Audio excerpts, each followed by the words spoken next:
I'm Blair Jennings. Welcome to CareFirst One Year Later, conversations and celebrations of life. Throughout this half-hour program, we'll highlight the services that make CareFirst so special. Palliative care, hospice, and grief services. We'll meet some of the providers of those services, and we'll talk to the families who've benefited from them.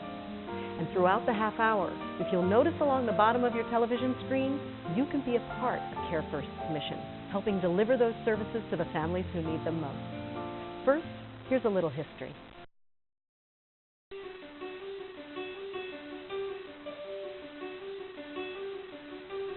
In 1981, a dedicated group of healthcare professionals and volunteers founded an organization to provide end-of-life care known as hospice. With every decade that passed, this organization grew and grew, introducing new programs and initiatives to meet the increasing needs of the families in our area who face serious illness. The organization now embraces all aspects of hospice care, as well as palliative care, grief services, respite for caregivers, and community outreach and education. To reaffirm this dedication to community care, Southern Tier Hospice and Palliative Care is now CareFirst. Our mission is now our name. CareFirst exemplifies our focus on you, your family, our community, and life. Now we ask you to join us in informing our community about the great services we offer and by suggesting any additional programs that would help your family and friends. More than 12,000 families have already received our services in Chemung, Steuben, and Schuyler counties. We are CareFirst, because in everything we do, we put your care first.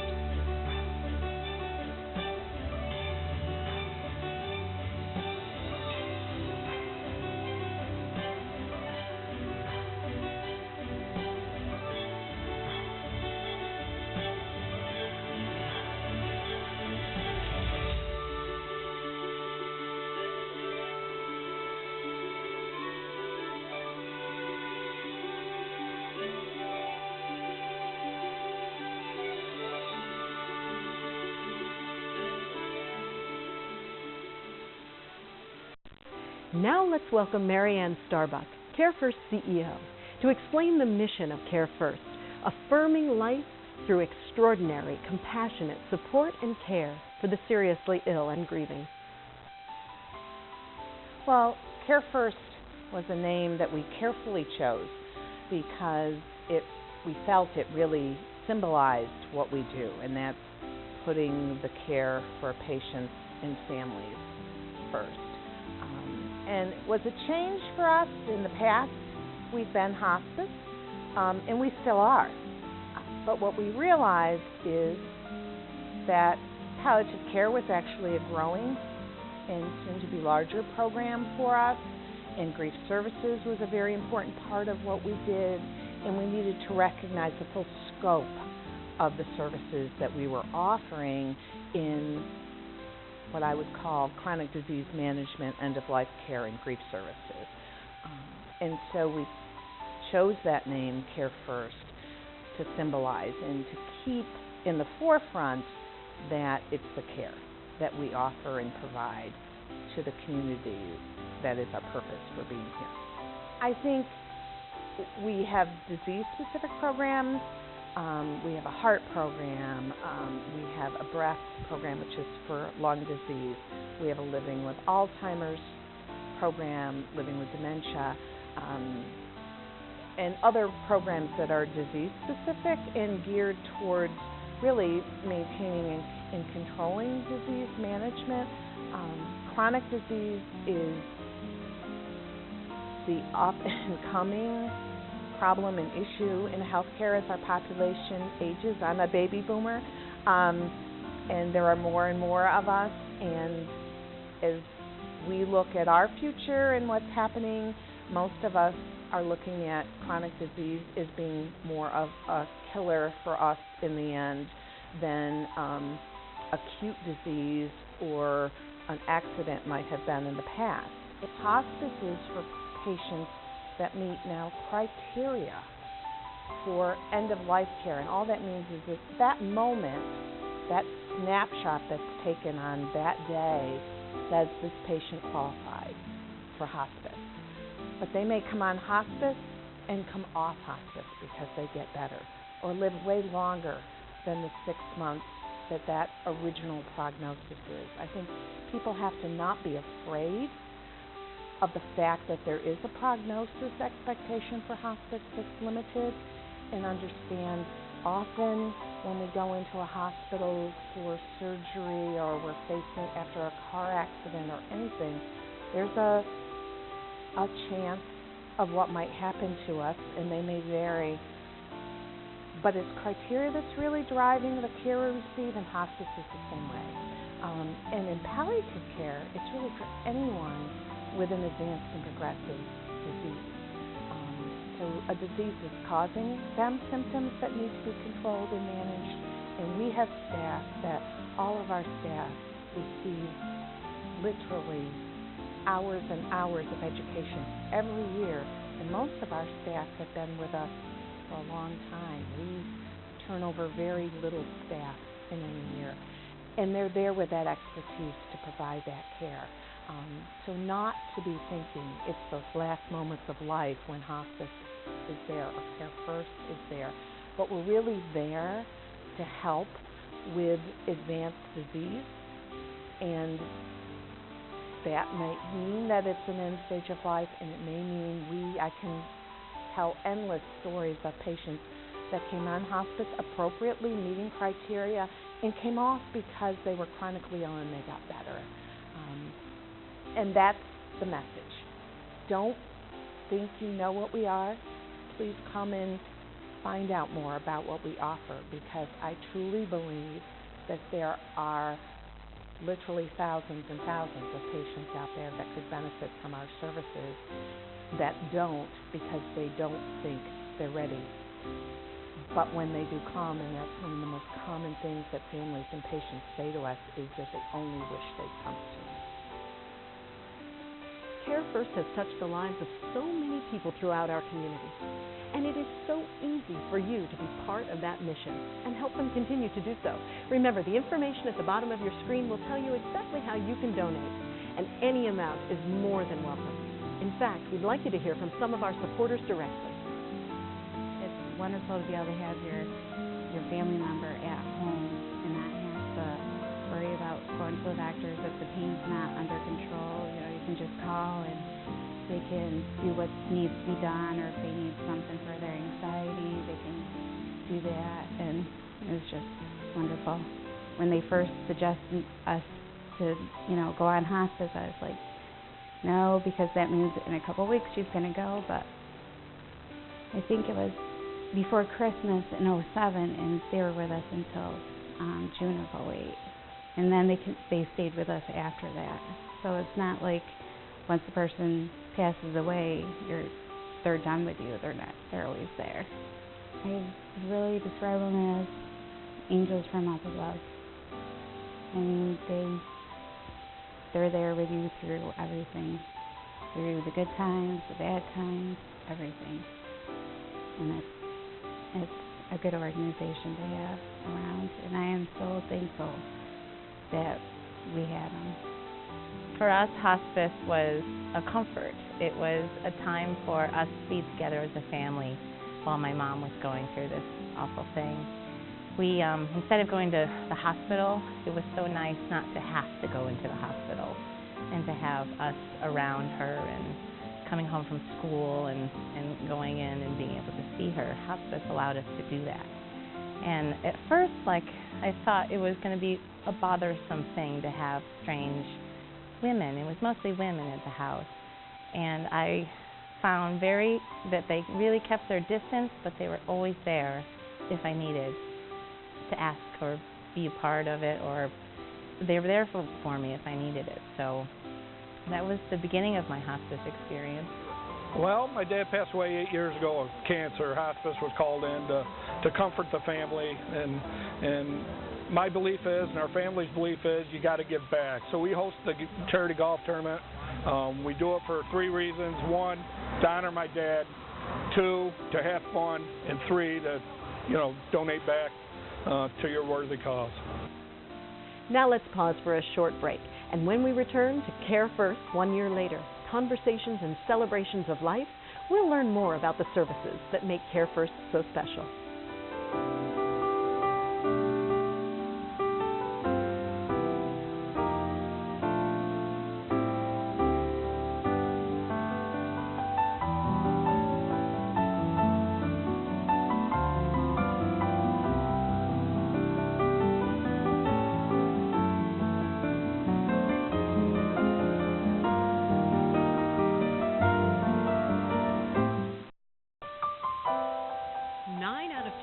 Would prefer to spend their final years at home. CareFirst can help you keep your loved ones at home. For us, hospice was a comfort. It was a time for us to be together as a family. It was so nice not to have to go into the hospital. Providing comprehensive services when you need them. Formerly Southern Tier Hospice, CareFirst, because there is no place like home.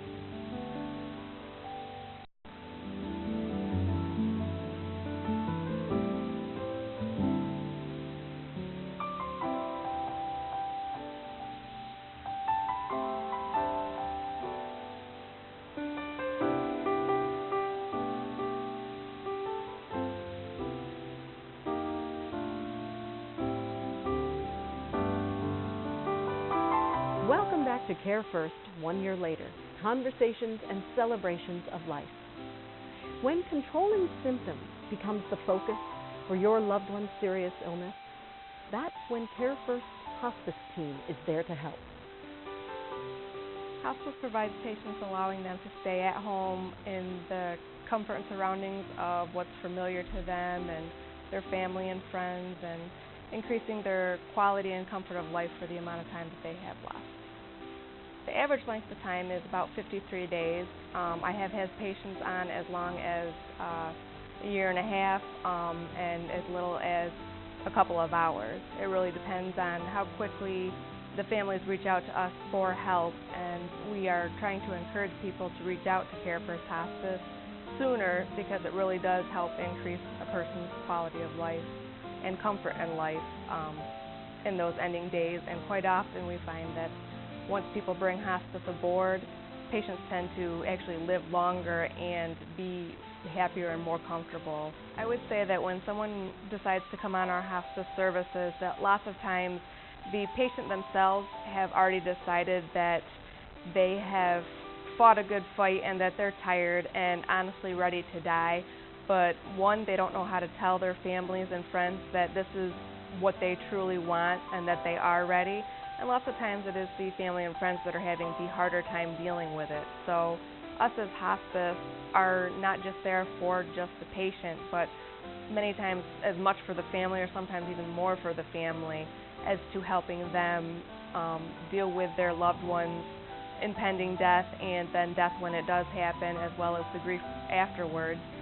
And it's a way of helping the patient get some peace knowing that we've talked with their family and their loved ones about it, and that way everybody can kind of get that sense of peace and closure. And so it really is truly a multifaceted experience between the patients and the families and our entire interdisciplinary team, as far as getting the best help for the patients and their families all together as an entirety instead of just one aspect. As a nationally recognized comedian who's appeared on The Late Show with David Letterman, Ross Bennett knows how to make people laugh. But when his mother, Llewellyn, a resident of Hornell, needed CareFirst services, it was no laughing matter for Ross and his sister. We'll let Ross tell you himself. My sister and I believe that it probably allowed her to live longer, having these services available. And so for us, it's a first-time experience. So all we know is the word hospice, and all we know, and frankly, what I always thought hospice was like a room you go to for the last 3 or 4 days, and they don't do any life-saving services. That's what I always thought hospice was, a little apartment or whatever that you and your family can go to for a few days or a week before you pass away. And so we didn't have this vision of it being something that could go on for months. let alone over a year. In her own way, I think that our caseworker slowly helped my mother come to understanding and acceptance of her situation. It was also nice that she was able to give her choices. My mother was making choices, in terms of what she wanted and the like. I don't think she had the feeling that she was out of control.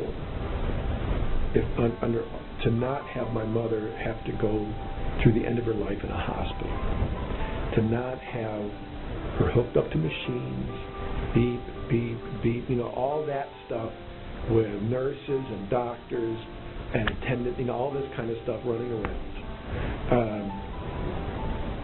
I just didn't want, we didn't want that to be the case. And she was able to live, to pass away in my sister's home with her own furniture around her, a number of the pictures she was familiar with. It was a familiar environment. It was a loving environment. And that was the gift that we got, and we were able to give to her. I suppose the message I would have for people who have never gone through this before, have never had to deal with this transition with someone before, is don't let the word hospice scare you. Okay? That it's really about quality of life. Okay? And it's about quality of life towards the end of your life. And don't be afraid of it.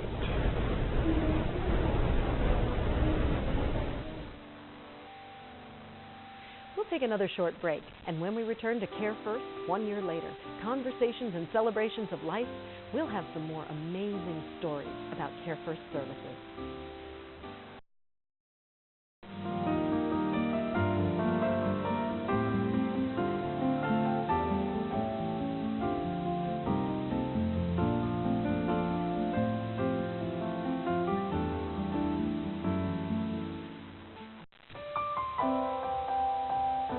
CareFirst, we focus on the entire family.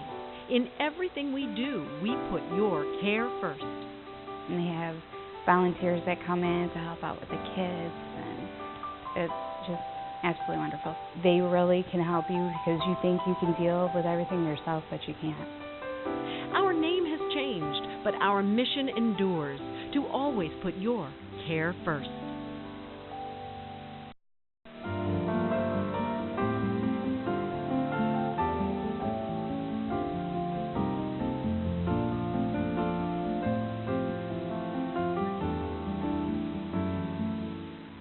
Welcome back to CareFirst 1 year later, conversations and celebrations of life. Now we're going to talk a little bit about CareFirst Thrive, otherwise known as palliative care. It's a program designed not just for the patient, but for you, the family, dealing with your family member's serious illness.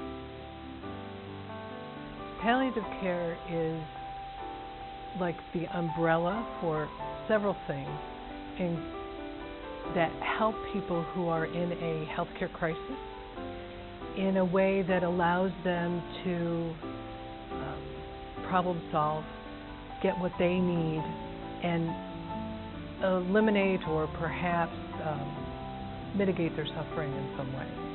So if you needed a palliative care program, it would be about something really difficult has come up in your life with regard to healthcare, and you might not be able to navigate that very complex healthcare system that you're now facing. So our palliative care program gives you either a social worker or a nurse to bounce things off of so that you can help yourself get to what you really need and get the care that you need. So as the clinical social work leader for CareFirst in the palliative care program, my role is to guide, coach patients with life-limiting serious illnesses or chronic disease, guide them, coach them, navigate them through their illness. on any non-medical type needs. So any kind of social work issues they may have related to outside services that might be beneficial for them to help them with their illness, any kind of services that might prevent them from going back and forth to the hospital, or any connections that I might guide them or coach families to look into various resources to be able to make dealing with the illness a little bit less complicated and much easier. Palliative care isn't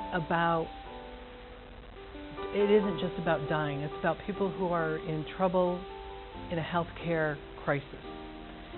Many of our patients survive their healthcare crisis and are able to come off of the palliative care, come out of Thrive, come off the palliative care program. Some patients, though, choose to end their struggle with the curative process and will choose hospice after that. It really is all about the individual's choice and what we can do to help you with those choices. There are people that have been hospitalized for, let's say, COPD or a heart ailment that come onto the Thrive program and actually do so much better just with the guidance that they start doing great and are able to be discharged from the program. I had a wonderful little lady who was on death's door who was in hospice. We were able to discharge her from hospice to the palliative care program, and I just discharged her from the palliative care program, and she is over 100 years old. So there are no absolutes to any of this, especially with the Thrive program. We have an adult palliative care program, we have a pediatric palliative care program, and then we also have a perinatal palliative care program.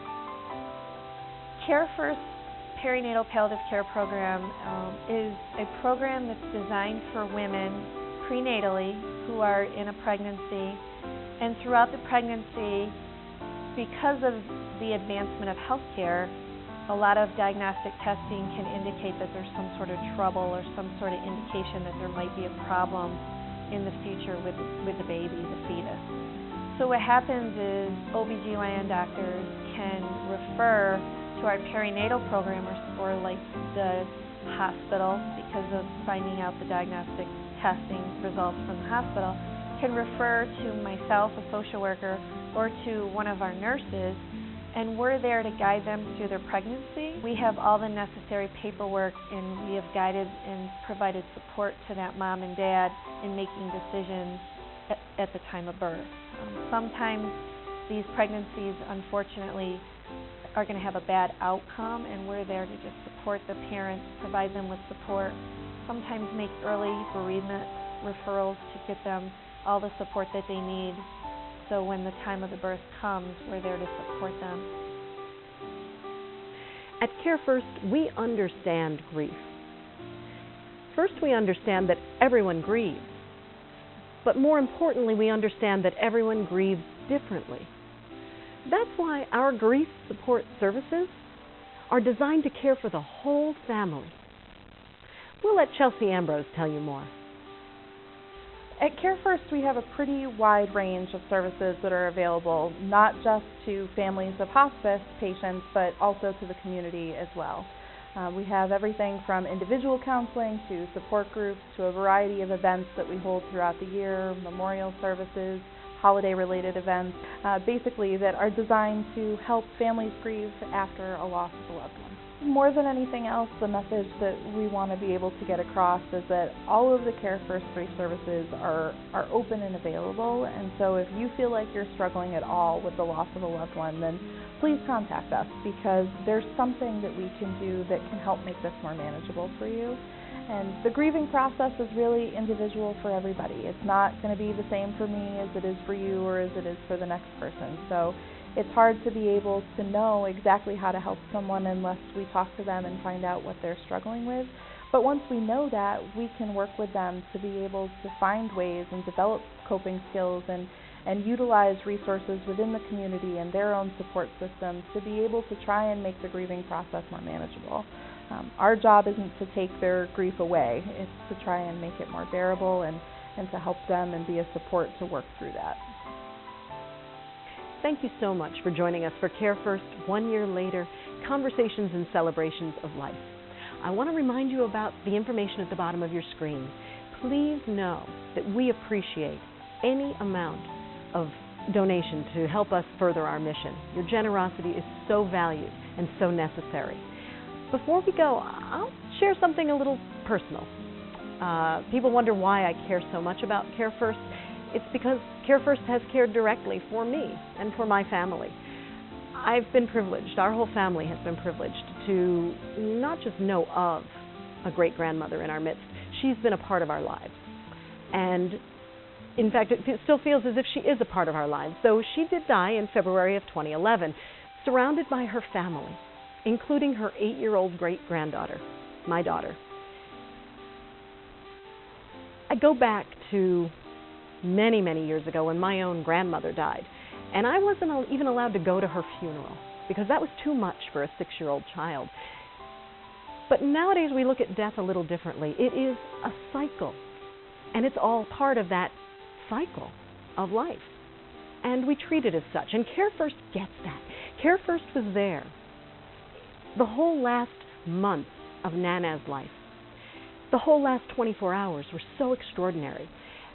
They created an environment in which our whole family felt loved, supported, knowledgeable about everything that Nana was going through, each and every one of her transitions, to the point where the 8-year-old felt completely comfortable asking questions of the hospice nurses, touching Nana's skin as it started to cool, hugging her at the last moments of her life, and crying over her dead body, indeed.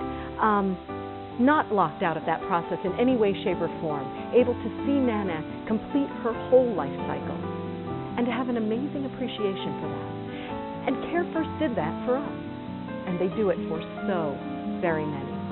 So again, thank you so much for watching CareFirst 1 Year Later, Conversations and Celebrations of Life.